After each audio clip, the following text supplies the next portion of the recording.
Bruno Donnet, bonjour. Bonjour Philippe. Tous les jours, Bruno, vous observez ici les mécaniques médiatiques et hier soir, vous avez été très intéressé par la question que François Lenglet est venu poser à Éric Zemmour. C'était aux 20h de TF1. Oui, alors vous avez bien raison Philippe de dire là et pas les questions parce que François Lenglet n'a la possibilité, faute de temps, de n'en poser qu'une seule dans le dispositif spécial que TF1 a mis en place pour recevoir les candidats à l'élection présidentielle. Tous les dimanches soirs, donc, le spécialiste économie de la première chaîne vient poser en plateau une question, et pas deux, aux impétrants. Bref, il dispose, vous l'avez compris, d'une toute petite fenêtre de tir, mais elle est extrêmement exposée. Du coup, eu égard aux impératifs que je viens de vous décrire, on imagine assez facilement que sa question doit être extrêmement travaillée, un peu piégeuse pour le candidat, ou encore qu'elle est l'occasion d'apporter des éléments de compréhension nouveaux, ou en tout cas auxquels le prétendant n'a jamais été confronté. Eh bien, écoutez un peu la question que François Lenglet a posée hier soir à Éric Zemmour. Pour augmenter le pouvoir d'achat, vous voulez en effet supprimer les charges sociales patronales et salariales sur une prime qui pourrait atteindre 3 mois de salaire net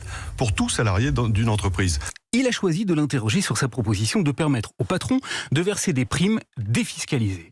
Une question, c'est drôlement pas de bol, que le chroniqueur économique de France Inter, il s'appelle Dominique Seux, avait déjà posé au même Éric Zemmour mardi dernier à la radio. Vous avez fait une proposition nouvelle samedi à Lille sur le pouvoir d'achat, offrir aux entreprises la possibilité de verser à leurs salariés une prime défiscalisée et sans cotisation sociale, pouvant aller jusqu'à 3 mois de salaire. Et si François Lenglet a choisi parmi des dizaines d'autres possibilités, ce sujet-là, c'est pour une raison très simple qu'il a exposé au candidat Zemmour en ces termes.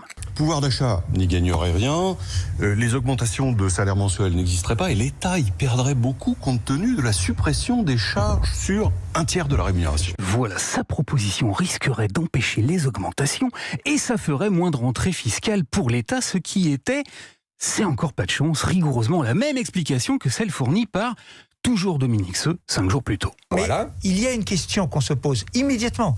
C'est est-ce que des entreprises n'augmenteront plus jamais les salaires de leurs salariés pour basculer sur des primes? Et le risque derrière, il saute aux yeux, c'est de dire l'État et la sécurité sociale seront asphyxiés. Il n'y aura plus de rentrée. Voilà, même question et même argumentaire, ça alors. Et devinez un peu ce qui s'est passé, Philippe.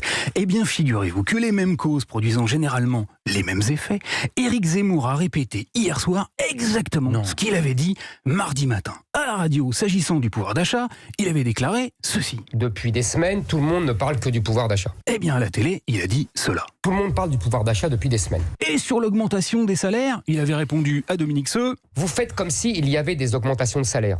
Mais depuis 20 ans, vous savez combien il y a eu d'augmentation de salaire en moyenne par an? 0,6% par an. Voilà, 20 ans de vache maigre, 0,6%, tout ça. Eh bien, écoutez un peu ce qu'il a répondu à ce cher François Lenglet. Mais, cher François Lenglet, vous le savez mieux que moi, depuis 20 ans, il n'y a plus d'augmentation de salaire.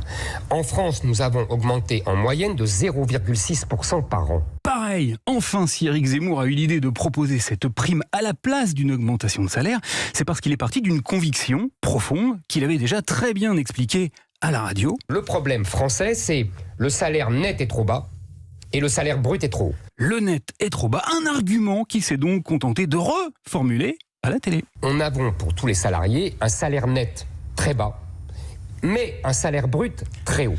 Alors voilà, on reproche de plus en plus souvent aux politiques de préparer des éléments de langage et de se contenter de les répéter à grande longueur d'antenne. Eh bien, on pourrait peut-être s'intéresser aussi aux questions des journalistes qui n'hésitent plus à pratiquer le copier-coller. Eh oui, hier, pendant que Valérie Pécresse piquait ses mots et ses idées à Éric Zemmour, François Lenglet chipait tranquillement son unique question à Dominique Seux. Vivement que cette curieuse campagne de l'imitation permanente soit grand remplacée par une autre qu'on espère un peu plus singulière. Merci beaucoup, Bruno Donnet. À demain.